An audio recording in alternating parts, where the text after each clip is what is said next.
que c'est lui qui a été rapide parce que moi, j'observais encore mon jeu, je m'installais encore et il savait que lui, il n'a pas, juste pas voulu prendre le risque de rester face et il est entré, il a voulu très vite aller en lui. Et c'est à partir de ce moment où, dans la contre-attaque, il y a eu un pas.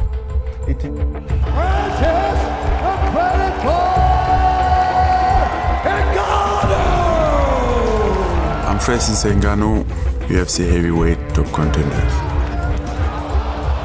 As a fighter, I would say my strength is my power. My strength is my motivation. I really want to become the best in the sport. So that's kind of like those things who are pushing me. Francis Ngannou. Aujourd'hui, je m'en vais te raconter l'histoire d'un garçon. Un garçon qui au départ ne laissait présager aucun avenir à Dieu. Et je t'assure, ma personne, que cette histoire va littéralement changer ta vie, changer ton mode de pensée. Alors si tu crois en toi, tu crois en tes rêves, tu veux réussir, écoute ceci jusqu'à la fin. Issu d'une famille camerounaise très peu aisée, Francis Ngannou n'a connu que des difficultés dans son enfance. Une enfance très très difficile. À 10 ans, il se retrouve à travailler dans une mine de sable. C'est pas facile. Enfant, il rêve d'être architecte. Mais ce rêve d'enfant disparaîtra très vite à cause de la précarité dans laquelle il se trouve.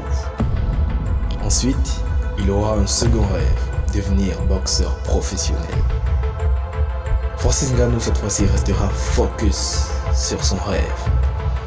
Après avoir travaillé dans une mine de sable abattu, il décide de quitter cette ville et se rendre à Douala, la capitale économique du Cameroun, où il va s'essayer un peu à la boxe.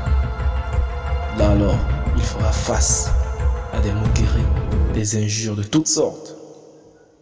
Il va donc prendre la dure décision de quitter le pays pour se rendre en Europe, là où selon lui, il aura plus de chances de réaliser son rêve. Mais n'ayant pas d'argent pour se payer un billet d'avion comme tout le monde, il n'a pas d'autre choix que de se lancer dans ce qu'on appelle l'aventure. Après une traversée difficile de la Méditerranée, il va se retrouver à traverser le désert du Sahara à 6 reprises. La détermination de ce jeune homme finira par porter ses fruits, car après avoir fait 2 mois de prison en Espagne, il va finalement arriver en France. Là encore, c'est pas facile. Il rencontre des difficultés encore plus coriaces. Il est sans papier, sans abri, affamé et est parfois obligé de dormir dans des parkings. Mais jusque-là, il n'abandonne pas. Son objectif, c'est d'être boxeur professionnel. Il va faire la rencontre de Kater Yenban, propriétaire d'une association qui va s'occuper de lui, le nourrir, le loger. Il a désormais la possibilité de se trouver une salle de sport. En cherchant bien, il a pu trouver. Grâce à des conseils de son entraîneur qui a décelé en lui un énorme potentiel et les encouragements de son entourage, il va se lancer dans le MMA, très différent de la boxe qu'il visait au départ. Et la suite, on la connaît tous. Chacun de ses combats, chacune de ses sorties, son histoire est remarquable. Aujourd'hui, il vient de devenir le champion du monde de l'Ultimate Fighter Championship, la plus prestigieuse des compétitions de sport du genre. Il est rentré dans son pays et devine quoi? Il a été reçu en héros national.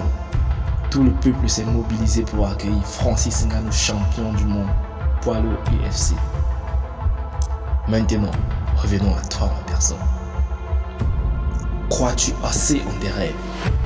Crois-tu assez en toi? Sur quelle échelle situes-tu tes aptitudes? Et quel type de mindset disposes-tu? Es-tu prêt à poursuivre tes rêves comme l'a fait Francis Ngannou?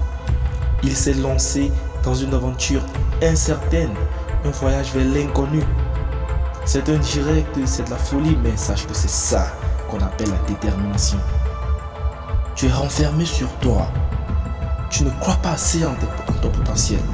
Comment veux-tu réaliser tes rêves avec ce mindset-là, ma personne? Sache que la prison la plus difficile à fuir, à se libérer, se trouve dans notre esprit. Crois en toi, ma personne.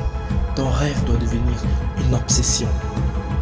Le plus important, c'est de faire le premier pas et le reste viendra. Pas demain, non. Maintenant. Pas ce soir, maintenant. Pas le mois prochain, pas la semaine prochaine. Maintenant.